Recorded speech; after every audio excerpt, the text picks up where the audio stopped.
This video lecture introduces assignment number 1, which is conducting an initial interview with a prospective client. Here is the factual context for your interview. It is 1999, and the Salt Lake Olympic Organizing Committee, or SLOC, finds itself at the center of an international scandal involving allegations of corruption and bribery in connection with Salt Lake City's bid to host the 2002 Olympic Winter Games. An SLOC Ethics Committee conducts an internal investigation of the scandal and releases a lengthy and detailed report criticizing several bid committee officers.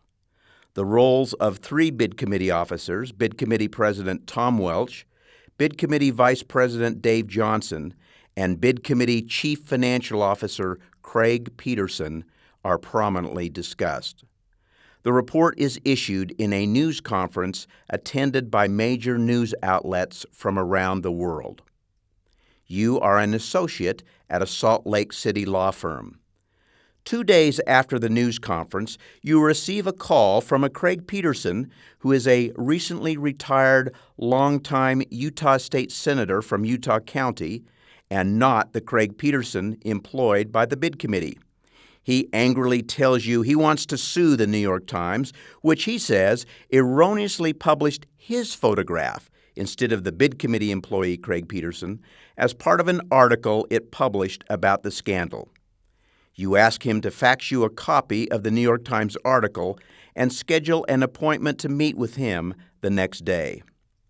Review the article, which will be distributed in class, and interview Senator Peterson, who will be played by your small section professor, for the purpose of determining whether he has a claim against the New York Times and whether your law firm should represent him.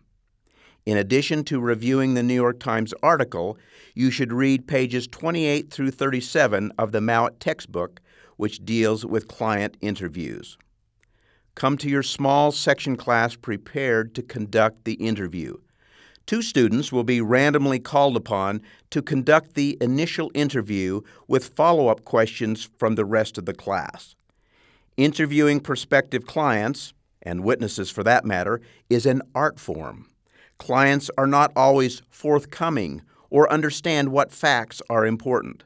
Consequently, you often have to drag relevant information out of them through careful questioning. After the interview, everyone will prepare a written memo to me as the law firm's litigation department head, summarizing the meeting with Senator Peterson. A copy of your memo should also be emailed to your small section professor. You will be graded on your interview summary, not the actual interview. Have fun, and remind me in our next large section class to share with you my first interview with a prospective client. The interview took place on my very first day as a new lawyer at my firm, and was only by sheer luck that I avoided a potential disaster.